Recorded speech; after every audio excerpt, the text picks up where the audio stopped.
বৈষম্য বিরোধী ছাত্র আন্দোলনে হত্যা ও হত্যা চেষ্টার নতুন মামলায় গ্রেপ্তার দেখাতে আদালতে তোলা হয়েছে সালমান এফ রহমান, হাসানুল হক ইনু, আতিকুল ইসলাম সহ 7 জনকে।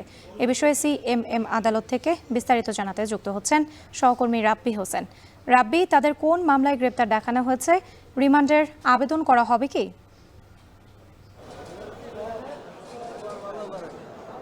রাত্রি বৈষম্য বিরোধী ছাত্র আন্দোলনের একাধিক মামলায় নতুন করে গ্রেপ্তার দেখাতে আজকে কিছুক্ষণ আগে আদালতে তোলা হয়েছে সাবেক প্রধানমন্ত্রী, বেসরকারি বিনিয়োগ উপদেষ্টা সালমান এফ রহমান, সাবেক মন্ত্রী হাসানুল হক ইনু, জুনাইদ আহমেদ পলক সহ শাহজাহান খান সহ 7 জনকে। তাদেরকে একাধিক মামলা আজকে গ্রেপ্তার দেখানোর আবেদন করেছেন মামলার যেই তদন্তকারী কর্মকর্তা রয়েছেন তারা। তবে হাসানুল হক ইনুকে একটি হত্যা মামলায় 10 দিনের রিমান্ডের আবেদন করেছেন মামলার তদন্তকারী কর্মকর্তা। এখন শুনানির কার্যক্রমটি চলছে।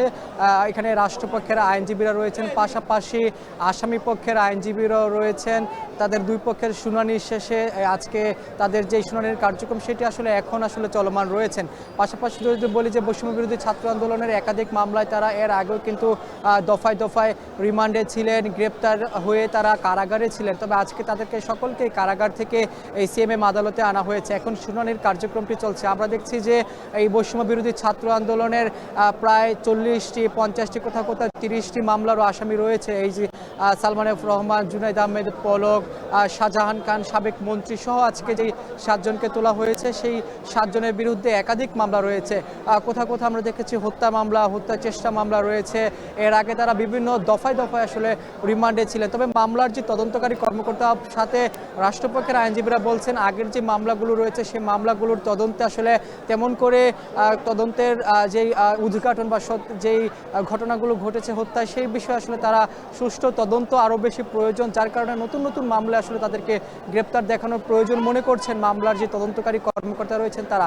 এবং রাষ্ট্রপক্ষের আইনজীবীর সঙ্গে আমরা কথা বলেছি, তিনি বলছেন যে যেহেতু বৈষম্য বিরোধী ছাত্র আন্দোলনে প্রায় শতাধিক শিক্ষার্থী, কোথাও কোথাও হাজারেরও বেশি ছাড়িয়ে গেছে শিক্ষার্থী আহত নিহতের ঘটনায়, সেই কারণেই কিন্তু মামলায় যারা রয়েছেন তারা বলছেন যে এই মামলার সঙ্গে যে রাজসাক্ষী বা তারা জড়িত থাকার একটি অভিযোগ কিন্তু তাদের বিরুদ্ধে রয়েছে। এবং সাবেক প্রধানমন্ত্রী শেখ হাসিনাকে এই আন্দোলন দমনে স্পষ্ট বা প্রত্যক্ষভাবে এই মদত দেওয়ার একটি যেই সমীকরণ বা মতামত রয়েছে বা সেটি তারা তুলে ধরবেন বলে বলছেন যেখানে রাষ্ট্রপক্ষের আইনজীবী তারা। এই ছিল আমার কাছে সিএমএম আদালত থেকে সবশেষ খবর।